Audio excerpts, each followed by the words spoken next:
Toy ny efa fanao isan-taona ihany koa rehefa katoka tahaka izao ny asaramanitra dia nahatsiaro ireo mpiara-monina eny amin'ny fokontany Ambodivoanjo ny sekretera-panjakana eo anivon'ny ministerana raham-bahiny miadidin'ny fiara-miasa sy ny fampandrosoana. Ny tolotra moa izany dia natao hanomezana fahafampony rehetra ao anatin'ny fanamariana ny fety Noely sy ny fety ny farantaona. Eninjato teo ireo mponina eto amin'ny fokontany Ambodivoanjo, komina Ankarabata no nisitraka ireo fanomezana natolotry ny sekretera-panjakana eo anivon'ny ministeran'ny raham-bahiny miadidin'ny fiara-miasa sy ny fampandrosoana tamin'ny anaran'ny filoham-pirenena ny maraina teo.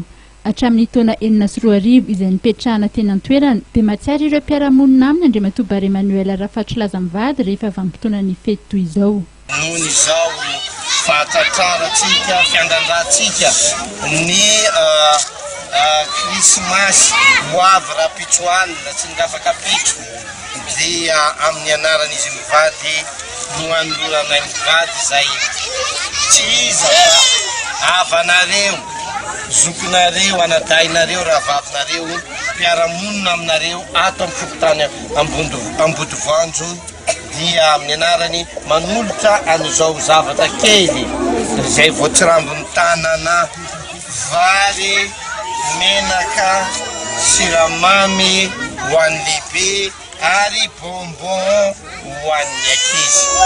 Aza ny akely ny jerenareo fa ny fonay, ny fony Andriamatoa Filoha manolotra an'izay eto aminareo, eto amintsika, eto amin'ny fokontany.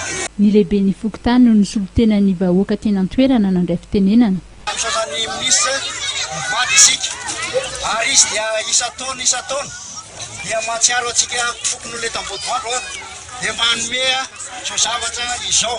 Samy nahazo vary, menaka ary siramamy ny isa-tokantrano ary nahazo vatomamy ihany koa ireo ankizy.